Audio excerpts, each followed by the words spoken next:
মধ্যপ্রাচ্যে চলমান উত্তেজনার মধ্যে গাজাকে কেন্দ্র করে শুরু হয়েছে নতুন এক আন্তর্জাতিক কূটনৈতিক তৎপরতা।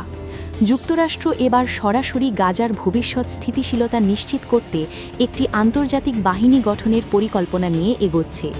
এই লক্ষ্যেই কাতারের রাজধানী দোহায় অনুষ্ঠিত হয়েছে একটি অত্যন্ত গোপন বৈঠক, যেখানে অংশ নিয়েছে প্রায় ৪৫টি দেশ।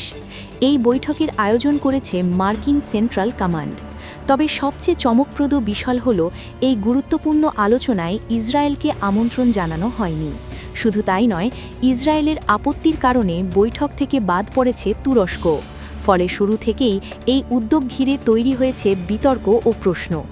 বৈঠকের মূল উদ্দেশ্য ছিল গাজার যুদ্ধ পরবর্তী পরিস্থিতি কিভাবে সামাল দেওয়া যায় সেই বিষয়ে একটি বাস্তবসম্মত কাঠামো তৈরি করা।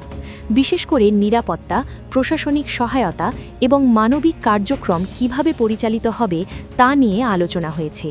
যদিও বহু দেশ এই উদ্যোগকে নীতিগতভাবে সমর্থন করেছে, বাস্তব ক্ষেত্রে সেনা পাঠানোর বিষয়ে বেশিরভাগ দেশই অনাগ্রহ প্রকাশ করেছে।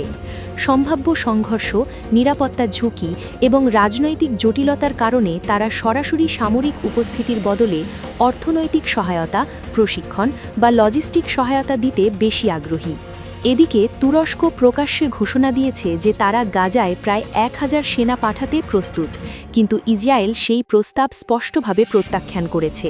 শুধু তাই নয়, তুরস্কের অভিযোগ, ইসরায়েল নাকি অন্য দেশগুলোকেও এই আন্তর্জাতিক বাহিনীতে যোগ না দিতে চাপ দিচ্ছে। এই জটিল পরিস্থিতির মধ্যেও কিছু দেশ ব্যতিক্রমী অবস্থান নিয়েছে। ইন্দোনেশিয়া এবং ইতালি সরাসরি সেনা পাঠাতে আগ্রহ প্রকাশ করেছে, যা এই উদ্যোগকে কিছুটা হলেও বাস্তব রূপ দিতে পারে বলে মনে করছেন বিশ্লেষকরা। মার্কিন কর্মকর্তাদের মতে, সবকিছু পরিকল্পনা অনুযায়ী এগোলে আগামী জানুয়ারি থেকেই এই আন্তর্জাতিক বাহিনীর প্রস্তুতি কার্যক্রম শুরু হতে পারে।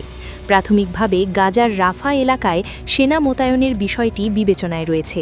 তবে বড় প্রশ্ন থেকেই যাচ্ছে, ইসরায়েলকে বাদ দিয়ে এবং এত দেশ দ্বিধায় থাকায় এই বাহিনী আদৌ কতটা কার্যকর হবে, নাকি এটি কেবল আরেকটি কূটনৈতিক প্রচেষ্টা হিসেবেই থেকে যাবে। গাজার ভবিষ্যৎ কোন পথে যাবে সেই উত্তর এখনও স্পষ্ট নয়। তবে দোহায় অনুষ্ঠিত এই গোপন বৈঠক যে মধ্যপ্রাচ্যের রাজনীতিতে নতুন সমীকরণ তৈরি করেছে তা বলাই যায়।